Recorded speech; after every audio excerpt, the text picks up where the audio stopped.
Chip drama শেষ হইলে এখন কি আমরা ভেতরে ঢুকতে পারি? কি বললে তুই? আমার ড্রামা সস্তা? হ্যাঁ, এত বড় কথাটা তুই বলতে পারলি? বউ পেয়ে এখন আমার ড্রামা তোর কাছে সস্তা মনে হলো? বাংলায় একটা প্রবাদ আছে জানিস, যখন তোমার কেউ ছিল না তখন ছিলাম আমি, এখন তোমার বউ হয়েছে পর হয়েছি আমি। জিমিন ফিলিক্সকে ধাক্কা দিয়ে সরিয়ে ভেতরে ঢুকে পড়ে। আরে আরে আরে, আমার কথা তো এখনো শেষ হয়নি, কই যাচ্ছিস? দাঁড়া। হিয়নজিন লিক্সের হাত ধরে টানতে টানতে বাইরে নিয়ে চলে যায়। অন্যদিকে জিকুক, ভাইয়া ওইটা কে ছিল? None of year business. কি বলতে চাচ্ছ তুমি? তুমি এখন আমার হাজবেন্ড, তোমার সবকিছুই আমার বিজনেস। জিমিন অদ্ভুত দৃষ্টিতে তাকায় কুকির দিকে, এরপর কুকিকে দেয়ালের সাথে চেপে ধরে, তারপর বলে, আচ্ছা আমি তোর হাজবেন্ড? কেবলই না আমাকে ভাইয়া বললি? ওটা মুখ ফসকে বের হয়ে গিয়েছে, এতগুলো দিনের অভ্যাস। জিমিন আর কথা বাড়ায় না, কুকিকে ছেড়ে দিয়ে কোথায় যেন বের হয়ে যায়। কুকি কিছুক্ষণ থ হয়ে দাঁড়িয়ে থাকে। অন্যদিকে হিয়ন লিক্স, আরে আরে আরে, কোথায় নিয়ে যাচ্ছে আমাকে? কোথায় আবার নিয়ে যাব? আপনাকে বাঁচাচ্ছি। কি বলতে চাচ্ছে জানে ম্যান? দয়া করে আমার সাথে ফ্লার্ট করবেন না। কেন? সব কেনর উত্তর হয় না। উত্তর হয় না নাকি দিতে চাও না? ধরে নিন সেটাই। আমাকে এড়িয়ে চলো কেন? আপনি সেটা খুব ভালো করে জানেন। জানি না, পরিষ্কার করে বলো। আপনি আমার যোগ্যতার বাইরে। ভালোবাসার যোগ্যতা দিয়ে বিচার হয় না। হয় ম্যাডাম? তুমি কি আমাকে স্বার্থলোভী মনে করো? ছি ছি, এই দুঃসাহস আমি দেখাতে পারি না। তবে বাস্তবতা অনেক কঠিন ম্যাডাম। আপনার এই সাম্রাজ্য ছেড়ে আমার করে ঘরে মানিয়ে নিতে পারবেন না। সুযোগ দিয়ে দেখো পারি কিনা। ক্ষমা করবেন ম্যাডাম, আপনার মতো চাঁদ আমার মতো সামান্য বামুনের ঘরে শোভা পায় না। এই কথা বলে হিয়নজিন এখান থেকে চলে যায়। হিয়নজিন, তুমি শুধু আমার ভালোবাসা না, এখন আমার জেদে পরিণত হয়েছ। তোমাকে আমি আমার করেই ছাড়বো। Just wait and see. এরপর ফিলিক্স কুকির রুমে যায়। এই darling, what are you doing? ফিলিক্সকে দেখে কুকি রাগান্বিত হয়ে যায়। আরে বেবি, কুল কুল কুল। তখন যেটা দেখেছিলে আসলে আমি তোমার হাজবেন্ডের সাথে মজা করছিলাম। মানে জিমিনের আমি একই ভার্সিটিতে পড়তাম। ও অনেক চুপচাপ ছিল, কারোর সাথে মিশতো না, কথা বলতো না, সবসময় নিজের মতো থাকতো। ওর জন্য আমার খুব মায়া লাগতো।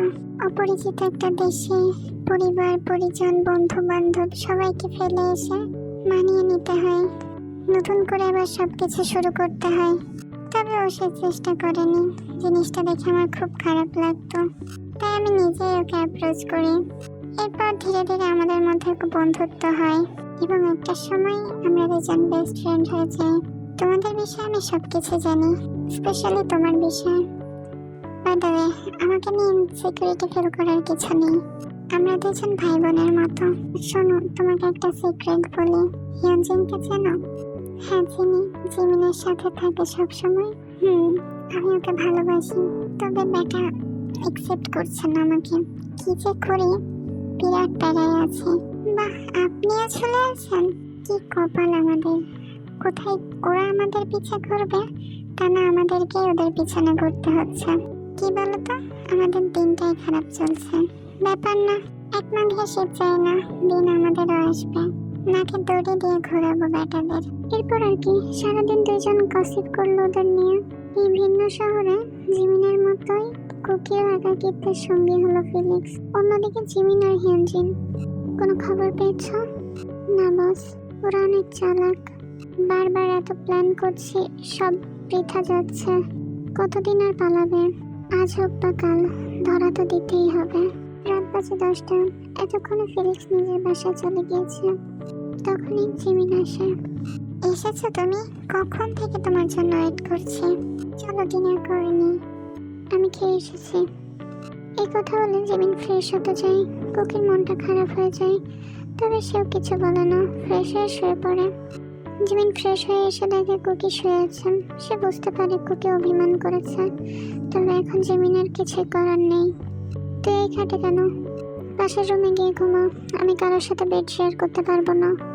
আজব, মাথা ঠিক আছে তোমার? আমি কি বাইরের কেউ নাকি? আমি তো তোমার বিয়ে করা বউ। আমি তোকে বউ হিসাবে মানি না, তোর প্রতি আমার কোনো ফিলিংস নেই, যা ছিল সব শেষ। এখন যা, আমার রুম থেকে বের হ। কোথায় যাবো না আমি? আর ফিলিংস নেই বললেই হলো? তুমি এখনো আমাকে ভালোবাসো। তোর এই দিবা স্বপ্ন থেকে বের হয়ে আই। আমি তোকে একসময় ভালোবাসতাম, তবে এখন আর তোর জন্য আমার মনে কোনো ফিলিংস নেই। তুই কি এই সিম্পল কথাটা বুঝতে পারছিস না, নাকি বোঝাও না বোঝার ভান করছিস? কুকি এবার জিমিনকে জড়িয়ে ধরে। তোমায় ভালোবাসতে হবে না, আমি তো তোমায় ভালোবাসি। কুকিকে জিমিন ধাক্কা দিয়ে সরিয়ে দেয়। খবরদার আমাকে ছবি না, লজ্জা করে না গায়ের ওপর এসে পড়িস? লজ্জা করবে কেন? তুমি তো আমার হাজবেন্ড। জিমিন আর কথা বাড়ায় না, কুকির হাত ধরে টানতে টানতে রুম থেকে বের করে দেয়। এরপর দরজা আটকে নিজের রুমে আরাম করে শুয়ে পড়ে। আরে ভাইয়া, দরজা খোলো, আমি বাইরে ঘুমাবো নাকি? আজব, দরজা খোলো। ধুর, আজকে তো আমাদের বাসর হওয়ার কথা ছিল। কোথায় বরটা আমাকে আদর করবে, তা না রুম থেকে বের করে দিল। ভাল লাগে না। কুকি জিমিনের ঘরের দরজার সাথে হেলান দিয়ে ঘুমিয়ে পড়ে। জিমিনও জানে কুকি ওইখানেই বসে আছে। বেচারা জেনেও কিছু করতে পারছে না। সারা রাত তার প্রাণ ভোমরা চিন্তাতেই হাঁসফাঁস করতে করতে কেটে গেল।